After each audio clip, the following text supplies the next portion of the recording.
తమిళనాడులో ఇప్పుడు భాషా ఉద్యమం నడుస్తోంది. మళ్ళీ త్రిభాష వ్యతిరేక ఉద్యమం నడుస్తోంది. ఆల్మోస్ట్ అందరూ కూడా అక్కడ ఏదో 3 లాంగ్వేజెస్ హిందీ ఇంపోజిషన్ ఇప్పుడు లాస్ట్ కమల్ హాసన్ కూడా వచ్చాడు మాట్లాడుతున్నాడు, ట్విట్టర్లో కనిపించింది ఇందాకనే. సో అంటే వీళ్ళు చెప్తున్న ఆర్గ్యుమెంట్స్ నేను కూడా పూర్తి వీడియో చేశాను యాక్చువల్లీ ఈ లాంగ్వేజ్ విషయంలో, అండ్ ముఖ్యంగా డీలిమిటేషన్కి సంబంధించి మాట్లాడుతున్న దానికి సంబంధించి.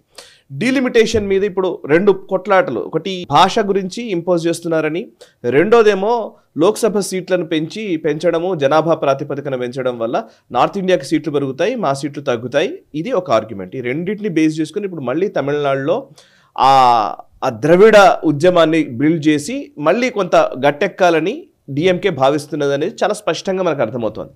సో పొలిటికల్గానే ఇదంతా ఏం లేదు, అంతే కదా సార్.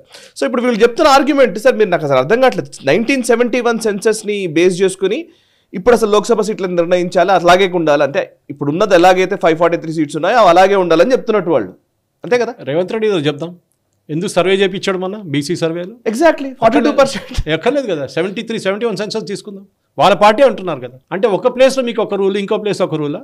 నాకు అర్థం కాదు. అక్కడ స్టాలిన్ చెప్పారని చెప్తారు, రాహుల్ గాంధీ ఏం చెప్తున్నారు? రాహుల్ గాంధీ జిత్నా ఆబాదీ ఉత్నా హక్ అంటాడు. మళ్ళీ అదే కదా, సేమ్ థింగ్. ఎంతమంది ఉంటే అంత హక్కు రావాలి కదా. ఒక లోక్సభ కాన్స్టిట్యున్సీకి 10 లక్షల మంది ఉండాలి, ఓటర్లు ఉండాలని ఒక రూల్ ఉంది. అండ్ ఇది డీలిమిటేషన్ కమిషన్ వీళ్ళు చెప్తున్నట్లేదో వీళ్ళ ఇంట్లో వచ్చే వాళ్ళ ఫ్యామిలీ కన్సర్న్ కాదు అది. స్టాలిన్ చెప్తే వాళ్ళు భయపడతారు అనుకుంటున్నారు. Delimitation company is the constitutional mandate. ఎవరైనా స్టాలిన్ మీద కేసు వేసి, తమిళనాడులో బీజేపీ వాళ్ళకి చెప్తున్నారు, ఎవరైనా తెలుగు తెలిసిన ఈ ప్రోగ్రామ్ చూస్తుంటే మీరు స్టాలిన్ మీద కేసు వేయండి. That he has violated his oath of office to preserve, protect and defend the constitution of India. Constitution of ఇండియాలో డీలిమిటేషన్ గురించి మాట్లాడుతున్నారు. స్టాలిన్ ఏమంటున్నారు, మేము డీలిమిటేషన్ కానీ ఏమంటున్నారు.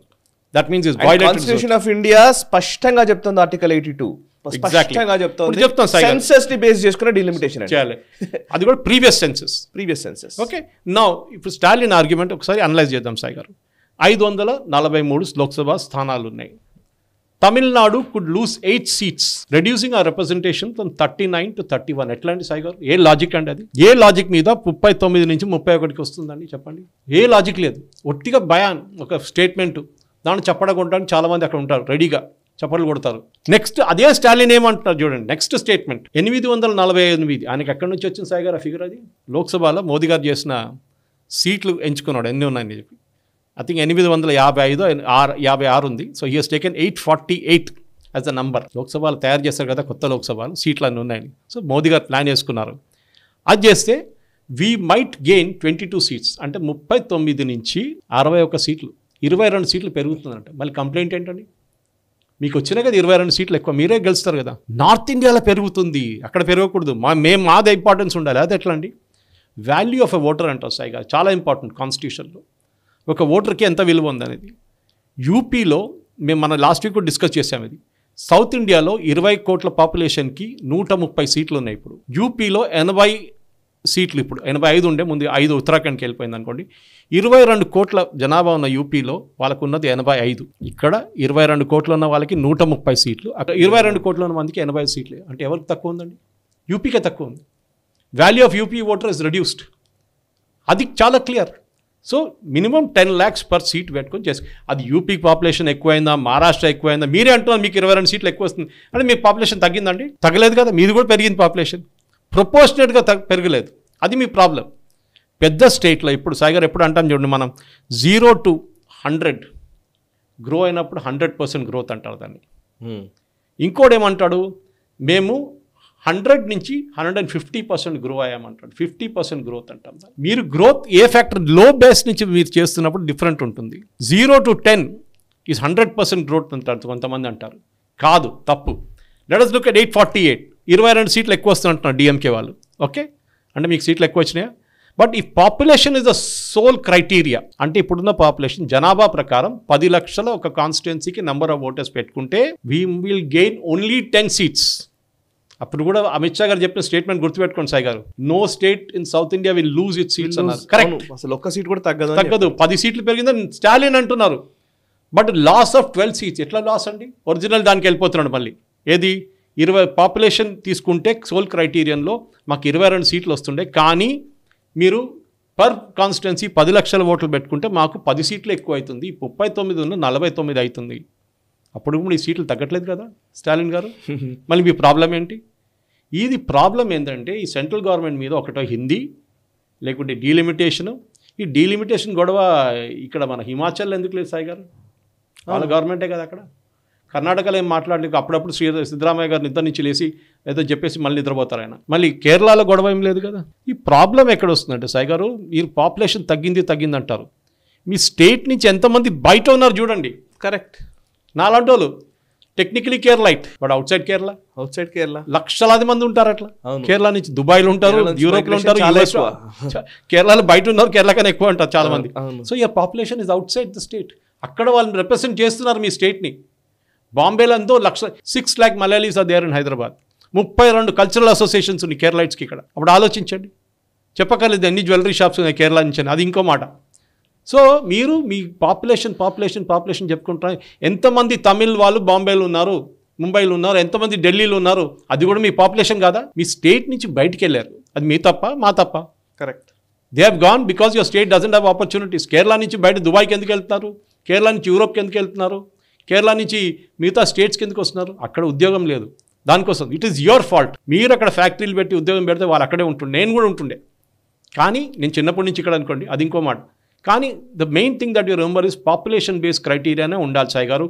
పర్ లోక్సభ కాన్స్టిట్యున్సీ 10 నుంచి 11 లక్షలు, which delimitation commission will decide. Stalin will not decide. Simple as that. Stalin కాదు అథారిటీ దాన్ని.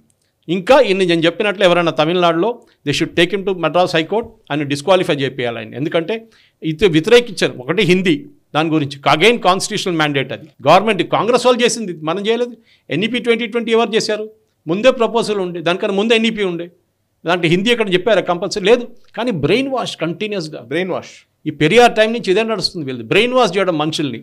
ఇదే ఓవైసీ స్ట్రాటజీ. ఓల్డ్ సిటీలో ఆర్ఎస్ఎస్ వస్తున్నారు, బీజేపీ వస్తున్నారు, ఆర్ఎస్ఎస్ వస్తున్నారు, బీజేపీ, మేము పాకిస్తాన్ పంపించేస్తారు మిమ్మల్ని, మాకు ఓటేయండి, ఓటేస్తారు వచ్చి. తర్వాత చూస్తే నెక్స్ట్ ఎలక్షన్ దాకా మళ్ళీ అదే డైలాగులు మొదలవుతాయి. నాకు ఒక ఆలోచన అనిపిస్తుంది సార్, నిజంగానే కాదు చెప్పండి. ఇప్పుడు హిందూ కానివ్వండి, పేపర్లు, ఇంగ్లీష్ ఎలీట్ సర్కిల్స్ అందరూ కూడా కొంచెం లిబరల్ అండ్ ఈ ఒక సోకాల్డ్ సెక్యులర్ థాట్ ప్రాసెస్లో ఉంటారు. వీళ్ళందరూ చదువుకున్న వాళ్ళే డేంజరస్. కపిల్ సిబల్ వీళ్ళందరూ ఉంటారు కదా. బట్ హిందీ అర్థమైంది అనుకోండి, తమిళనాడులో ఉన్న ప్రజలకి హిందీ వచ్చింది అనుకోండి, దేశంలో ఏం జరుగుతుందో తెలిస్తే కష్టం అవుద్ది. సో వాళ్ళకి అసలు ఏ భాష తెలియకుండా వాళ్ళు అందులో ఉంచేసి ఆ ద్రవిడవాదంలో వాళ్ళను మగ్గేలా చేయాలనేది ఒక లిటరల్లీ కుట్రనేమో అని నా అభిప్రాయం. కానీ నేను తమిళనాడులో అక్కడ చదువుకున్నాను, చెన్నైలో చదువుకున్నప్పుడు వాళ్ళకేం హిందీ పట్ల మాత్రమే వ్యతిరేకత కాదు, వాళ్ళకి తెలుగు అంటే కూడా వ్యతిరేకతే. కరెక్ట్. ఏ భాష అయినా గొల్టీ అని చెప్పి హేళన చేస్తారు. నన్ను గొల్టీ అని పిలుస్తుండే. నేను 3 సంవత్సరాలు తమిళనాడు చదువుకున్నాను, చెన్నైలో. Exactly. I did my hotel management from there. అప్పుడు చేసిన అక్కడ కూడా నన్ను అంటుండే. కానీ వెన్ ఐఎమ్ స్పీకింగ్ తమిళ్ పేసర్ ఎంత తమిళ్ వరమానికి వరం, దెన్ వాళ్ళ యాటిట్యూడ్ చేంజ్ అయిపోతుంది. అప్పుడు అరే వీడు ఎక్కడి నుంచి వచ్చి తమిళ్ నేర్చుకోకపోతే నువ్వు బతకడానికి వీల్లేదు అక్కడ. అదే తమిళ్ ఇంపోజ్ చేయొచ్చు, హిందీ ఇంపోజిషన్ తప్పు. అది సాయి గారు, the end of the day it's very simple. ఒక ఎక్స్ట్రా లాంగ్వేజ్ నేర్చుకోవడంలో ప్రాబ్లం ఏంటి? ఇప్పుడు ఇక్కడ తెలంగాణలో మనం లాస్ట్ వీక్ కూడా మాట్లాడాం, ఇంపోజిషన్ చేస్తున్నారు. Telugu impose for CBSE and ICSE. Chandrababu Naidu గారు చాలా బాగా చెప్పారు. ఒక మాట అన్నారు ఆయన, ఏమన్నారంటే నిన్ననే ఇక్కడ మాట్లాడుతున్నప్పుడు 3 కాదు 10 లాంగ్వేజెస్ నేర్పించాలి అని నేను అంటాను. నేను దాన్ని ఎక్కువ ప్రమోట్ చేస్తాను కూడా. అన్ని భాషలు నేర్చుకోవాలి, ఎందుకు ఇంకా బాగా హ్యాపీగా అన్ని నేర్చుకోవాలని చెప్పేసి నేను ఇంకా దాన్ని ప్రమోట్ చేయాల్సింది పోయి ఇది నేర్చుకోకూడదని చెప్పడం తప్పు అన్నారు ఆయన. సాయి గారు, సౌత్ ఇండియాలో మీరు కేరళకి వెళ్ళండి, కర్ణాటకకి వెళ్ళండి, ఈవెన్ హైదరాబాద్ చూడండి, మ్యాక్సిమం కన్స్ట్రక్షన్ సెక్టర్లో ఉన్న లేబర్లు అందరూ బీహార్, యూపీ, అస్సాం నుంచి వస్తారు. మన దగ్గర కూడా చూడండి, హైటెక్ సిటీ వైపు కానీ ఎక్కడైనా కన్స్ట్రక్షన్ ఏరియాస్లో చూడండి, మొత్తం వాళ్ళే ఉంటారు. సరే, మనకు హైదరాబాద్లో ప్రాబ్లం లేదు, ఎందుకంటే మనం ఇక్కడ దక్ని మాట్లాడతాం హైదరాబాద్లో. తమిళనాడులో వీళ్ళు ఏం భాషలో మాట్లాడతారు సాయి గారు? వాళ్ళతో హిందీ అంతా మీ తమిళ్లో మాట్లాడతారా? వాళ్ళకి అర్థమవుతుందా? మీరు హిందీలోనే మాట్లాడతారు, ఎందుకు మీకు పని చేయించుకోవాలి మీకు. కరెక్ట్. కేరళలో this opposition against Hindi was there little bit ఉండే ముందు. కానీ ఒకసారి బెంగాలీ వాళ్ళు, హిందీ వాళ్ళు అందరూ వచ్చినప్పుడు సినిమా థియేటర్లో కూడా ఇప్పుడు బెంగాలీ సినిమా నడుస్తుంది కేరళలో. మరి హిందీ సినిమాలు మలయాళం కన్నా ఎక్కువ హిందీ సినిమా రూరల్ ఏరియాస్లో మాట్లాడుతున్నాను. మా వైపు ట్రిచూర్ డిస్ట్రిక్ట్లో రూరల్ ఏరియాస్ 15-20 కిలోమీటర్ సిటీ నుంచి దూరం ఉన్న థియేటర్, చిన్న చిన్న థియేటర్లో హిందీ సినిమాలు నడుస్తున్నాయి, బెంగాలీ సినిమాలు నడుస్తున్నాయి, తమిళ్ సినిమా విపరీతంగా నడుస్తున్నాయి. ప్రాబ్లం లేదు. ఈ లాంగ్వేజ్ ప్రాబ్లం వీళ్ళకి కూడా ఉండే సాయి గారు. మీకు గుర్తుంటుంది, కర్ణాటకలో బోర్డులు, కేఎఫ్సి వాళ్ళు బోర్డులు పెట్టలేదని చెప్పి కన్నడలో పలగొట్టారు మొత్తం. నాకు అర్థం కాదు. ఎవడ తినేటోడు వెళ్ళేటప్పుడు బోర్డు చూసుకొని పోతాడా, లాంగ్వేజ్ బోర్డు చూసుకొని వాడు కేఎఫ్సీ చూస్తే తెలియదా, వాడు మెక్డానల్డ్స్ చూస్తే తెలియదా, ఉడిపి హోటల్ తెలియదు వాడికి. ఏంటంటే సాయి గారు ఇది ఈ లాంగ్వేజ్ షావనిజం అనేది ఇది యాక్చువల్లీ షిరిడీలో కూడా ఉండే సార్. ఇదివరకు మహారాష్ట్రలో షిరిడీలో తెలుగు బోర్డులు అన్నింటినీ కూడా శివసేన వాళ్ళు విపరీతంగా తీస్తారు. అప్పుడు తెలుగు వాళ్ళని మలయాళీ అందరిని గుజరాతీలని వాళ్ళని బీహారీలని అందరిని కొట్టేశారు. మా ఉద్యోగం మీరు తీసుకెళ్ళిపోతున్నారని. అది ఇంకో లాజిక్. అరే మీ పని చేస్తే మీ ఉద్యోగం తెలుగు మీకు చెప్తాను సాయి గారు. ఎస్ఎల్బీసీ కెనాల్ కొలాప్స్ అయిందండి. ఇప్పుడు దాకా 8 మృతదేహాలు బయటికి రాలేదు. దాంట్లో ఒక్కరైనా తెలంగాణ నుంచి ఉన్నారా సాయి గారు? అక్కడే మీకు రిజల్ట్ వచ్చేస్తుంది. ఐఎమ్ నాట్ సేయింగ్, ఎందుకంటే మన వాళ్ళు అగైన్ మన ఈ పాయింట్ మీద ముందు కూడా డిస్కస్ చేసాం. ఒక మిగతా స్టేట్ నుంచి వచ్చి ఇక్కడ పనిచేస్తున్నారు. ఎందుకు? We should think. మళ్ళీ మనం ఏమంటాం, అన్ఎంప్లాయ్మెంట్ ప్రాబ్లం, మన దగ్గర గవర్నమెంట్ మనకు ఉద్యోగం ఎందుకు, వాడి గవర్నమెంట్ ఉద్యోగం కావాలి వాడికి, ఇది ప్రాబ్లం అన్నమాట. So the time has now come. చాలా క్లియర్. లదాఖ్లో ఎముకలు కొరికే చలిలో కరోనా టైంలో సార్ బీహార్ నుంచి, జార్ఖండ్ నుంచి, ఒడిశా నుంచి ఇట్లా ప్లేస్ నుంచి వచ్చి లేబర్ అక్కడ రోడ్లు వేశారు, టన్నెల్స్ నిర్మాణంలో ఉన్నారు. నేను గిరిధర్ గారు మేము వెళ్ళినప్పుడు చూస్తేను అసలు నిజంగా ఎక్కడెక్కడి నుంచో వచ్చి వాళ్ళ పాపం వాళ్ళ బార్డర్ ఏరియాస్లో రోడ్లు వేయడానికి అంత కష్టపడుతున్నారంటే వాళ్ళు నిజంగా అప్రిషియేట్ చేయాల్సింది. పోయి సాయి గారు ఇప్పుడు 24 ఎలక్షన్కి ముందు నేను లేక్ వెళ్ళాను. అప్పుడు అక్కడ ఒక కవర్ చేయడానికి ఎలక్షన్ కవర్కి వెళ్ళాను. నా ఫ్లైట్లో ఫ్రమ్ ఢిల్లీ టు లే 1 hour 20 minutes అంత ఉంది ఫ్లైట్. అది 80% లేబరర్స్ ఉండే సాయి గారు. నేను actually I was very happy. వాళ్ళు కూడా చాలా థ్రిల్డ్ ఉన్నారు. కొంతమంది ఫ్యామిలీని తీసుకొస్తున్నారు అందరూ ఫ్లైట్లో తెలుసు చాలా మంది. కొంతమందిగా లైట్లు ఎట్లా ఆన్ చేయడం చెల్లట్లేదు, కొంతమందికి హెల్ప్ చేసాం మేము. కానీ నాకు హ్యాపీ ఎక్కడ ఉంది, వాళ్ళ అఫ్కోర్స్ వాళ్ళ కంపెనీ వాళ్ళు డబ్బులు పెట్టి తీసుకొస్తున్నారు వాళ్ళని. కానీ ఆలోచించండి, లేలో వచ్చి పనిచేయడానికి వాళ్ళు వస్తున్నారు ఎందుకు? మన బార్డర్ రోడ్స్ ఆర్గనైజేషన్ ఒక అవలాంచ్ కొట్టింది. చాలా మంది, ఒక 5-10 మంది చనిపోయారు. చాలా మందిని ఆర్మీ రెస్క్యూ చేసుకున్నారు. దాంట్లో చూడండి అందరూ అదే సేమ్ జార్ఖండ్, బీహార్, యూపీ నుంచి వచ్చారు అందరు. మన వాళ్ళు కూడా నేర్చుకోవాలి సాయి గారు. మన వాళ్ళకి ఏసీ మెకానిక్గా పనిచేయడము, మన వాళ్ళకి మిగతా జాబ్లో పనిచేయడం, డిగ్నిటీ ఆఫ్ లేబర్ లేదు. దుబాయ్లోనో మస్కట్లో అక్కడ ఇదే పని చేస్తారు, ప్రాబ్లం లేదు. అది మామూలు కూడా చేస్తారు కేరళ నుంచి. కేరళలో పని చేయడాడు, కానీ దుబాయ్లో వెళ్ళి అక్కడ ఎవడు చూడడు కదా, షేక్ అదే పని చేస్తుంటాడు. సో ఇది this is the problem. First of all ఈ లాంగ్వేజ్ షావనిజం అని ఆపాలి సాయి గారు, చాలా బిగ్ ప్రాబ్లం. ఈ స్టాలిన్ చూడండి, నెక్స్ట్ ఎలక్షన్ కాగానే ఇదంతా మర్చిపోతాడు, మళ్ళీ మొదలవుతుంది మళ్ళీ ఈ Hindi imposition. We are one country. మీకు హిందీ చదువుకోండి, లేకుంటే మీరు స్పానిష్ చదువుకోండి, నాకు ఏ ప్రాబ్లం లేదు. You want learn a mother tongue, problem లేదు. కానీ మీరు హిందీ మీద పడకండి. మీకు డబ్బులు కావాలి, ఆ 2500 కోట్లు మీకు కావాలి. అదెందుకు? టీచర్లు రిక్రూట్ చేయడానికి గవర్నమెంట్ ఇస్తున్న డబ్బులు, సెంట్రల్ గవర్నమెంట్ హిందీ టీచర్స్ని. మీరు హిందీ టీచర్స్ తీసుకోకపోతే ఎందుకు ఇవ్వాలండి? మీకు వద్దంటున్నారు, సరే మీరు లేకుండా మేనేజ్ చేసుకోండి. ఇక్కడ తెలంగాణ గవర్నమెంట్ అయితే హ్యాపీగా తీసుకుంటున్నారు, కరెక్ట్, ప్రాబ్లమే లేదు. ఇక్కడ మా వైపు అల్వాల్ వైపు బొలారం టైప్లో ఇప్పుడు ఆ స్కూల్ లేదు అక్కడ అనుకోండి. తమిళ్ మీడియం స్కూల్ ఉండే సాయి గారు, బొలారం గుడి కన్నా కొంచెం ముందుకు లెఫ్ట్కి. ఇప్పుడు కూడా బోర్డు ఉంది అక్కడ, తమిళ్ మీడియం స్కూల్, ఎస్పీజీ అని చెప్పి స్కూల్ ఉంటుండే సికింద్రాబాద్. ఇప్పుడు ఉందో లేదో ఉందనుకుంటాను స్టేషన్ దగ్గర.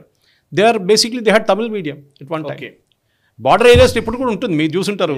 కర్ణాటక వైపు కానీ, ఆంధ్ర వైపు కానీ, అటువైపు ఇటువైపు కూడా మనం లాంగ్వేజెస్ ఉంటుంది. మరాఠీ, మన ఆదిలాబాద్, నిర్మల్ వైపు అంతా మరాఠీ వైపు వెళ్తే తమిళ్ ఉంటుంది.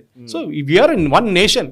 ఈ స్టాలిన్ లాంటి వాళ్ళు ఈ దేశాన్ని మోదీ గారిని తిడతారు, మోదీ గారు డివైడ్ చేస్తున్నారు. మోదీ గారు కాదు, వీళ్ళే డివైడ్ చేస్తున్నారు. ఈ వీడియో మీకు నచ్చినట్టయితే లైక్ చేయండి, 10 మందికి షేర్ చేయండి. అలాగే కామెంట్ల రూపంలో మీ అభిప్రాయాలను మాతో పంచుకోండి. Nationalist hub group of channels ను సబ్స్క్రైబ్ చేసుకుని తెలుగునాట జాతీయవాద జర్నలిజాన్ని ప్రోత్సహించండి. ఈ వీడియో కింద ఉన్న బెల్ ఐకాన్ పై క్లిక్ చేయడం మర్చిపోవద్దు.